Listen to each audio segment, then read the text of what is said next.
तो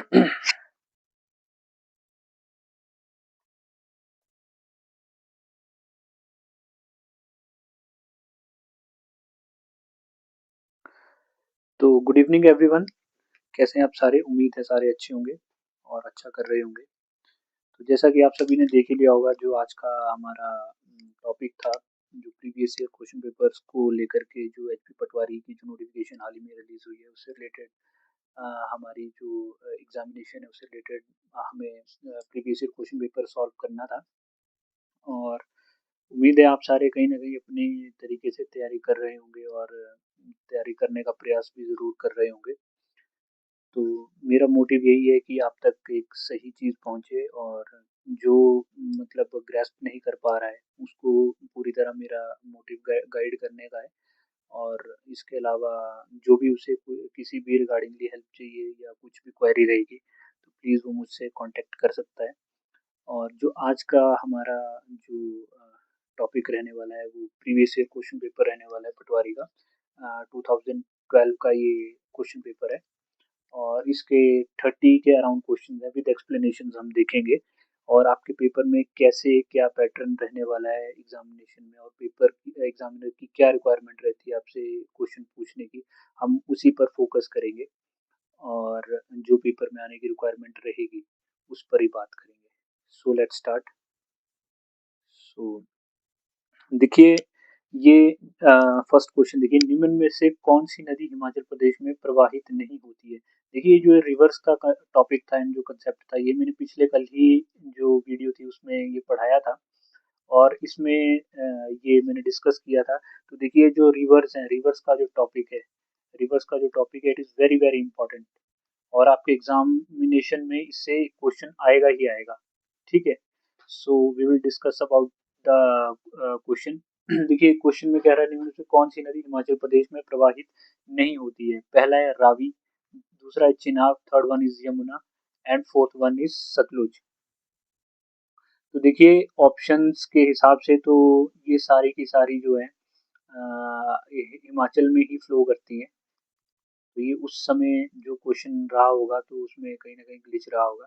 तो ये चारों की चारों जो हिमाचल में फ्लो करती हैं। तो इसके हम जो रीजन्स हैं वो डिस्कस कर लेते हैं। रावी देखिए, रावी डिस्ट्रिक्ट चंबा में फ्लो करती है।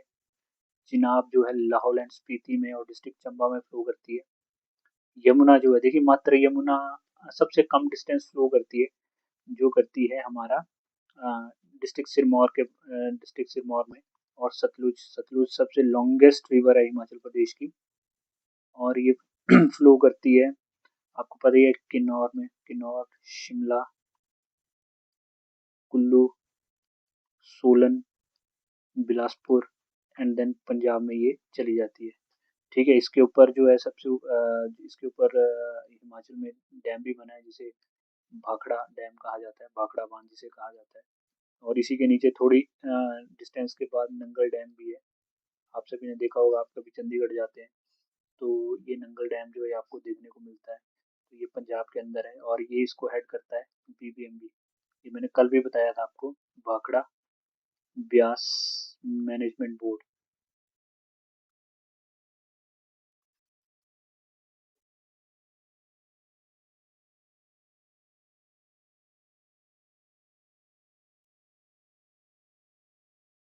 So let's move to the next question. Bharat सरकार के तहत रोजगार उपलब्ध करवाने वाली योजना कौन सी है? सो दैट इज अटल योजना, मनरेगा, जन जल जीवन मिशन या स्वच्छ भारत। सभी को पता है दैट इज मनरेगा। मनरेगा। और ये शुरू कब हुई थी? इट वॉज स्टार्टेड इन सितंबर 2005। इसमें क्या है, सरकार 100 दिन का रोजगार जो है लोगों को देती है रूरल एरिया में। और ये टाइम के अनुसार इसमें वेजेस जो है वो डिसाइड की जाती है। ठीक है, और देखिए, आपके एग्जामिनेशन में आपसे और क्या पूछा जा सकता है? मनरेगा की फुल फॉर्म क्या है? फुल फॉर्म, तो इसकी फुल फॉर्म है Mahatma Gandhi national rural employment guarantee scheme, ठीक है। ये 2005 में शुरू की गई थी भारत सरकार द्वारा, यूपीए गवर्नमेंट द्वारा।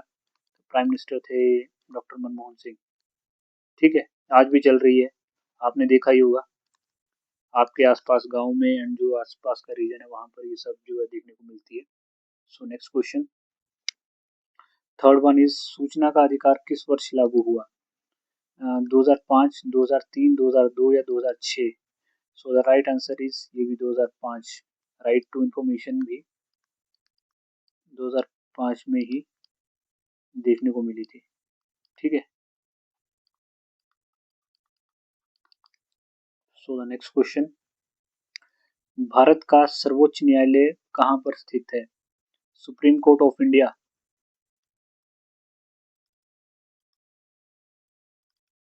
दैट इज दिल्ली, मुंबई, कोलकाता या Chennai? So the answer is Delhi. Delhi में ही सुप्रीम कोर्ट ऑफ इंडिया है, ठीक है। और सबसे पहले जब सुप्रीम कोर्ट की स्थापना हुई थी तो वो पहले कोलकाता में हुई थी, ठीक है। उसके बाद इसको दिल्ली लाया गया था बाद में, ठीक है। नेक्स्ट वन, देखिए इसमें पूछा गया था, ये 2012 का पेपर है तो उसके अकॉर्डिंगली पूछा गया था। And Olympic topic is very very very much important. देखिए इसमें कहा गया ओलंपिक कहाँ आयोजित हुए 2012 के? सो दैट वाज लंदन, चीन, सिडनी या कनाडा? तो उस समय 2012 में ये लंदन में हुए थे। और आपको क्या याद रखना है कि 2024 में कहाँ हुए थे? देखिए आपसे पूछा जाएगा इसके बारे में पक्का। सो ये फ्रांस में हुए थे, फ्रांस, पेरिस में। और देखिए आपसे ये भी पूछा जा सकता है कि 2026 में कहाँ होंगे? सो 2026 के जो ओलंपिक्स होंगे वो इटली में होंगे, याद रखिएगा। ये आपसे पूछा जाएगा, या तो 24 पूछेगा या तो 26 पूछेगा, ठीक है। ये आपको याद रखना है। तो the next one, next question is Dandi यात्रा किस लिए की गई थी? नमक कानून तोड़ने के लिए, सत्याग्रह, जुलूस या शासन परिवर्तन? सो सभी को पता है कि जो नमक कानून था उसको तोड़ने के लिए जो था ये दांडी मार्च जो था ये निकाला गया था। और इसको क्यों निकाला गया था और कहाँ से निकाला गया था? सो ये साबरमती आश्रम से, साबरमती आश्रम से निकाला गया था, ठीक है। और इसका इसकी इसको साबरमती आश्रम से लेकर के ये जो दांडी मार्च कहा जाता है, दांडी जगह है, दांडी एक कोस्टल विलेज है गुजरात का जहाँ पर समंदर समंदर मिलता है, उसके पास इसे मतलब खत्म किया गया था, ठीक है। इनके साथ जो लीडर्स थे वो कौन कौन थे महात्मा गांधी के साथ? दैट वाज सरदार वल्लभ भाई पटेल और पंडित जवाहरलाल नेहरू जी, ये इनके साथ लीडर्स थे जो जिन्होंने इनके साथ दांडी मार्च की यात्रा की थी। तो आपसे कोई पूछे कि साबरमती जो नमक दांडी यात्रा थी वो कहाँ से शुरू हुई थी? वो साबरमती आश्रम से निकल के दांडी कोस्टल विलेज है वहां तक चली थी, ठीक है। So the next question, Saina Nehwal किस खेल से संबंधित है? Badminton, cricket, tennis, kho kho? देखिए उस समय ये न्यूज में रहे होंगे तो ये उस समय का क्वेश्चन जरूर आएगा। सो आप सभी को पता है बैडमिंटन से। इसी तरह जैसे वुमेन वर्ल्ड कप, वुमेन्स की जो वर्ल्ड कप था इंडिया ने जीता था अभी। तो आपसे उस हिसाब से जो वुमेन जो हमारे स्पोर्ट्स पर्सन है उनसे किसी प्रोमिनेंट स्पोर्ट्स पर्सन का नाम ऐसे पूछ लिया जाएगा। तो आप प्लीज जो भी टीम इंडिया की जो वुमेन टीम थी उसके बारे में ज़रूर पढ़ के जाइएगा कि कौन क्या थी, किसने कितने रन बनाए थे, किसने किसने कितनी विकेट्स ली थी। क्योंकि देखिए वुमेन्स के ऊपर जो टॉपिक है वो हमेशा ही मतलब न्यूज़ में रहता है तो उससे कुछ ना कुछ क्वेश्चन जो है वो आने की संभावना ज़्यादा रहती है, ठीक है। So let's move to the next question. देखिए मानव शरीर का सामान्य तापमान कितना होता है? ये जो ह्यूमन बॉडी है, ह्यूमन बॉडी का मिनिमम टेम्परेचर कितना होता है? So they have asked 99.4 Fahrenheit, 98.4 Fahrenheit, 95.4 Fahrenheit, 90.4 Fahrenheit. So the correct answer is 98.4 Fahrenheit. देखिए आप कभी डिजिटल थर्मामीटर लीजिएगा, डिजिटल थर्मामीटर आप सभी ने देखा होगा। आप जब उसको ऑन करेंगे तो सबसे पहले उसी में यही मेंशन होता है 98.4। जो एक नॉर्मल टेम्परेचर होता है उसको उसी को उसमें मेंशन किया होता है उन्होंने, ठीक है। सो वो लेंगे आप तो आपको देखने को मिलेगा। नेक्स्ट क्वेश्चन देखिए, स्वतंत्र भारत के पहले प्रधानमंत्री कौन थे? महात्मा गांधी, डॉक्टर राजेंद्र प्रसाद, जवाहरलाल नेहरू या Sardar Patel? So everyone knows the answer, Pandit Jawaharlal Nehru was the first prime minister of India, ठीक है। And he have serve for I think 17 साल के लिए ये प्राइम मिनिस्टर थे, और प्राइम मिनिस्टरशिप करते करते ही ये अपनी कुर्सी पर इनका स्वर्गवास हो गया था, ठीक है, 17 साल पीएम रहने के बाद, ठीक है। सो नेक्स्ट क्वेश्चन, आजकल वैसे न्यूज़ में आजकल की गवर्नमेंट में तो वैसे ही न्यूज़ में रहते हैं, सो इनके बारे में भी थोड़ा पता होना चाहिए। सो नेक्स्ट क्वेश्चन, भारतीय सेना में निम्न में कौन सा उच्चतम पद है? देखिए, major, captain, colonel, lieutenant colonel. देखिए ये उस समय का ऐसे क्वेश्चन बनाया होगा, सो सभी को पता है कि इन सब में जो सबसे उच्च पद जो है दैट इज कर्नल, जो एक कमांडिंग ऑफिसर के रैंक के इक्विवेलेंट होता है, मतलब कमांडिंग ऑफिसर होता है किसी भी यूनिट का, ठीक है। एंड जो सबसे बड़ा सेना का सबसे उच्च अधिकारी होता है that is COS, chief of army staff.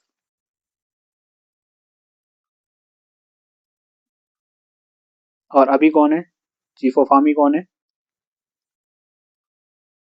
Is Upendra Dwivedi. देखिए ये पूछा जाता है, ये भी पूछा जा सकता है। CDS कौन है अभी? दैट इज अनिल चौहान, ठीक है। CDS की फुल फॉर्म क्या होती है? Chief of defence staff. ये आपसे पेपर में पूछा जाएगा। देखिए ऐसे ऐसे क्वेश्चन आने के जो चांसेस बहुत ज़्यादा रहते हैं एग्जामिनेशन में, सो ये आपको पता होना चाहिए, ठीक है। सो द नेक्स्ट क्वेश्चन देखिए, अभी हमने फर्स्ट क्वेश्चन में डिस्कस ही किया था और यहाँ पर क्वेश्चन आ गया कि भाखड़ा नंगल परियोजना किस नदी पर स्थित है? ये मैंने कल भी करवाया था, अभी क्वेश्चन में फर्स्ट क्वेश्चन में भी करवाया और अभी दोबारा आ गया। देखिए, गंगा, सतलुज, यमुना या Beas? So it is on Sutlej. इसके ऊपर जो डैम है उसका क्या नाम है? दैट इज गोविंद सागर, आपको पता होगा। गोविंद सागर जो इसके ऊपर बहुत बड़ी झील है, जो यहाँ पर इलेक्ट्रिसिटी एंड इरिगेशन के पर्पज से जो है बनाई गई है, और वाटर स्पोर्ट्स एक्टिविटीज़ भी यहाँ पर इंडल्ज की जाती हैं। आपको अगर मौका मिलेगा तो ज़रूर देखने जाइएगा, बहुत ही खूबसूरत एक झील जो ये बनी हुई है। आप जाते होंगे जैसे चंडीगढ़ या आप बिलासपुर अगर कभी गए होंगे तो वहाँ पर बहुत जो एक वाटर रिजर्वायर है बना हुआ है, जो लोगों की जो है ज़रूरतें पूरी कर रहा है, ठीक है। और ब्यास के ऊपर कौन सा है? ब्यास के ऊपर है पौंग डैम, डिस्ट्रिक्ट कांगड़ा में है, ठीक है। So the next question, ignite minds पुस्तक किसने लिखी? रविंद्रनाथ टैगोर, APJ अब्दुल कलाम, जवाहरलाल नेहरू या Amartya Sen? So the answer is doctor APJ Abdul Kalam. अच्छा, मुझे ना आप सारे जो भी ये वीडियो देख रहे हैं, मुझे ना आप डॉक्टर APJ अब्दुल कलाम कलाम जी का पूरा नाम बताएंगे आप मुझे कमेंट्स में बताइएगा जरूर कि इनका पूरा नाम क्या था, what does APJ stand for, ठीक है। APJ की फुल फॉर्म आप बताएंगे, ठीक है, ये कमेंट्स में आप बताएंगे मुझे।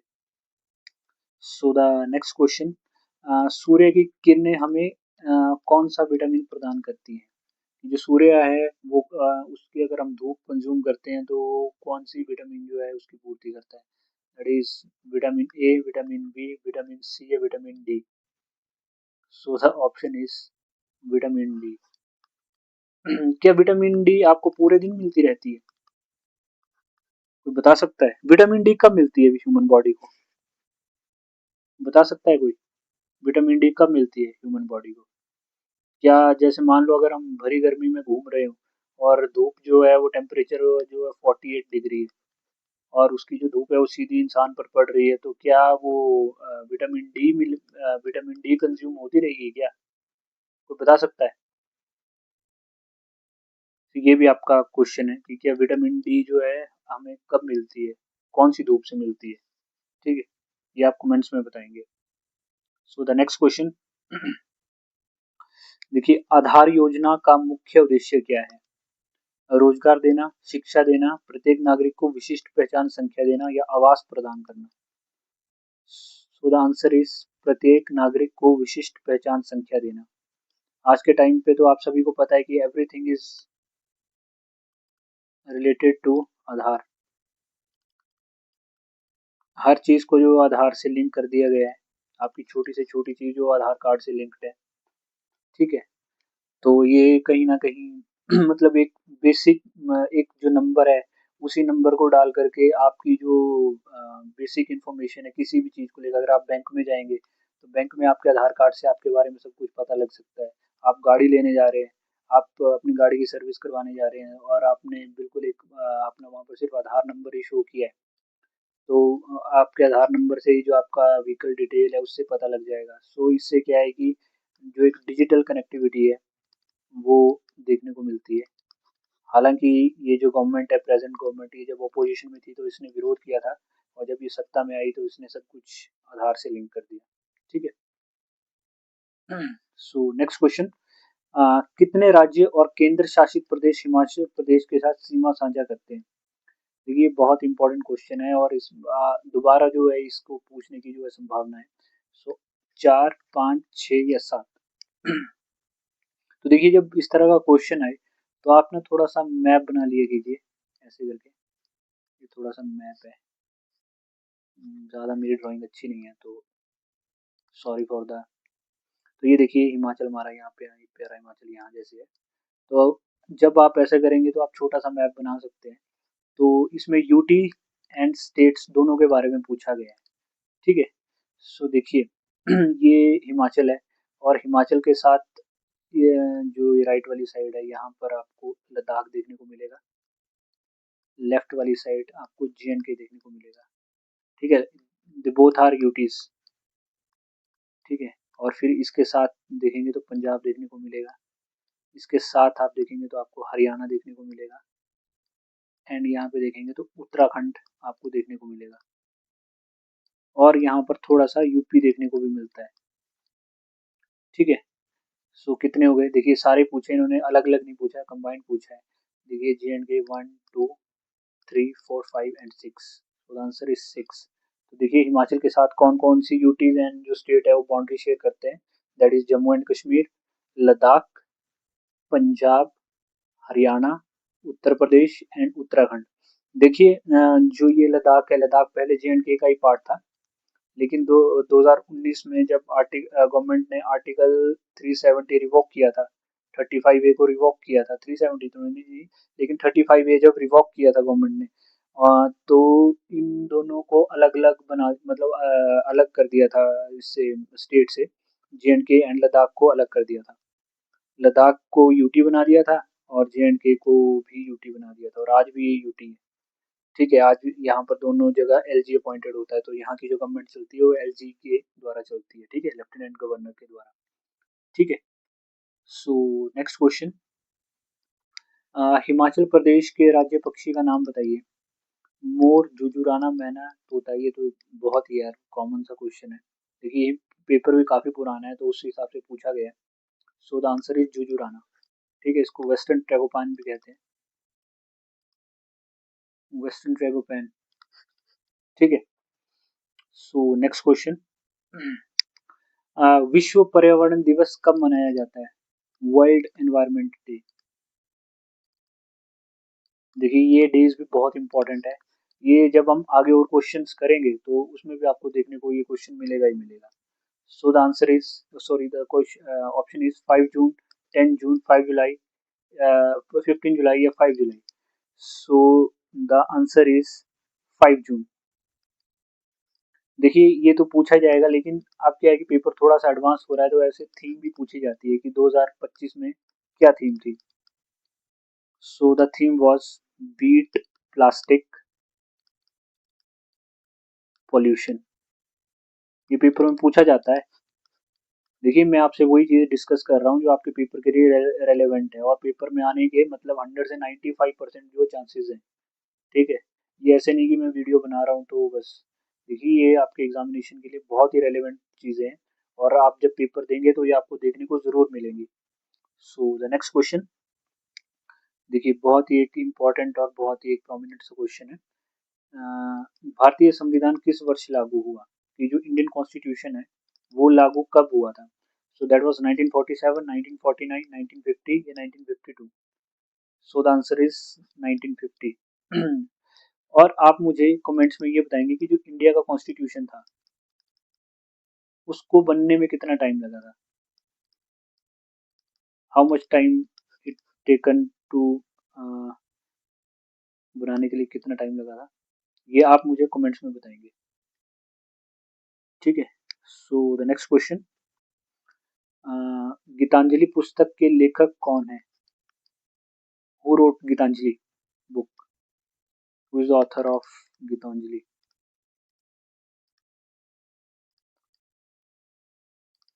दैट इज प्रेमचंद, रविंद्रनाथ टैगोर, महादेवी वर्मा या निराला? सो बहुत ही कॉमन क्वेश्चन है, आपने पहले भी पढ़ा होगा। सो the answer is Rabindranath Tagore. ठीक है। सो नेक्स्ट क्वेश्चन, भारत का सबसे बड़ा राज्य क्षेत्रफल के अनुसार कौन सा है? देखिए इंडियन स्टेट बताइए जो एरिया वाइज सबसे बड़ा है। सो they have asked Uttar Pradesh, Maharashtra, Madhya Pradesh और राजस्थान। सो इट इज राजस्थान। ठीक है। और सबसे छोटा, smallest state of India, that is Goa. देखिए राजस्थान 2000 के बाद ही सबसे लार्जेस्ट स्टेट बना। इससे पहले मध्य प्रदेश था। इसके साथ जो छत्तीसगढ़ है इसकी बाउंड्री शेयर होती थी, मतलब शेयर होती थी। तो छत्तीसगढ़ मध्य प्रदेश का ही पार्ट था, लेकिन 2000 में इसे तोड़कर अलग स्टेट बना दिया गया। और जब स्टेट बनाया गया तो मध्य प्रदेश का जो एरिया था वो उसके हाथ से चला गया, और फिर उसके बाद राजस्थान जो है सबसे बड़ा स्टेट बन गया एरिया वाइज, और सबसे छोटा है गोवा। ठीक है, ये आपको याद रखना, ही पेपर में दोबारा पूछा जा सकता है। नेक्स्ट क्वेश्चन, मानव शरीर में सबसे बड़ी ग्रंथि कौन सी है? Which is the largest organ of human body? That is अग्नाशय, यकृत, प्लीहा या थायराइड? तो सभी को पता है दैट इज यकृत। यकृत होता है लीवर। लीवर जो होता है वो सबसे बड़ा ऑर्गन होता है ह्यूमन बॉडी का। ठीक है, सभी को पता ही होगा ये चीज। तो नेक्स्ट क्वेश्चन, भारतीय रिजर्व बैंक की स्थापना कब हुई?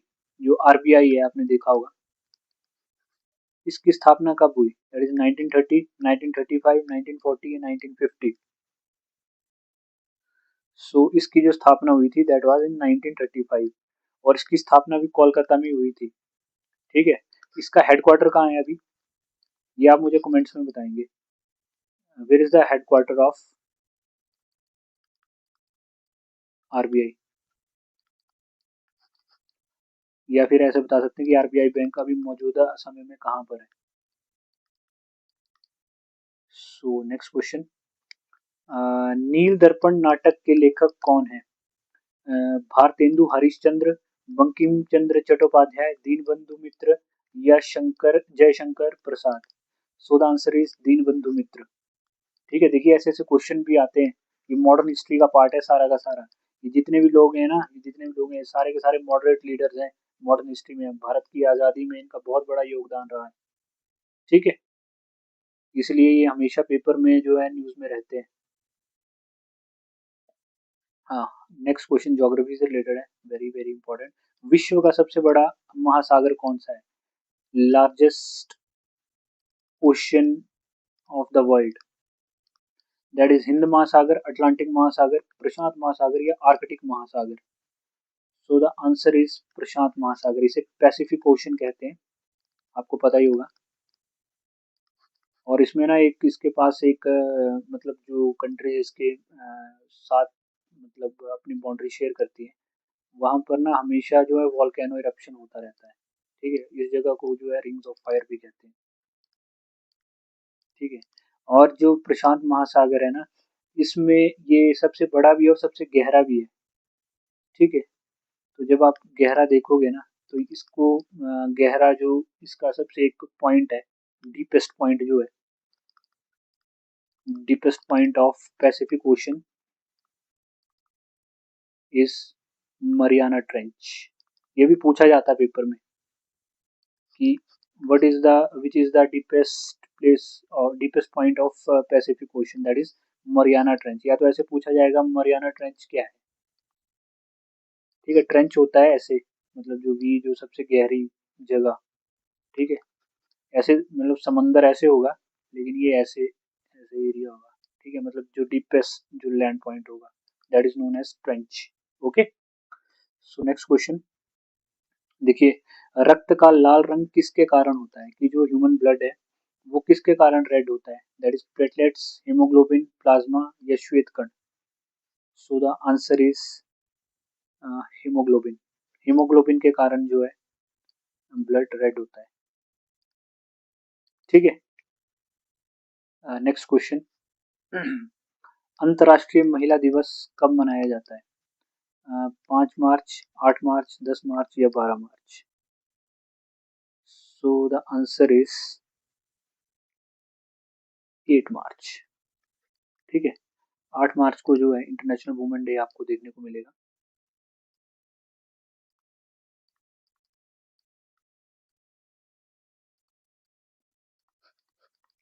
ठीक है, तो इसी के साथ जो ये आज के जो हमारे क्वेश्चंस थे, ये मैंने आज के लिए सिर्फ 30 रखे थे, क्योंकि अगर इससे ज़्यादा रखते तो वीडियो बहुत लंबी हो जाती और आप बोर हो जाते। तो इसके जो नेक्स्ट पार्ट है वो हम बाद में डिस्कस करेंगे। तो जो ये क्वेश्चंस थे, उम्मीद है ये आपको समझ आए होंगे और कुछ ना कुछ ज़रूर आपके माइंड में गया होगा। तो इसी से रिलेटेड जो हमारी सीरीज़ है वो आगे कंटिन्यू रहेगी। और किसी को भी किसी भी तरह की क्वेरी अगर रहती है तो वो मुझे इस नंबर पे कांटेक्ट कर सकता है,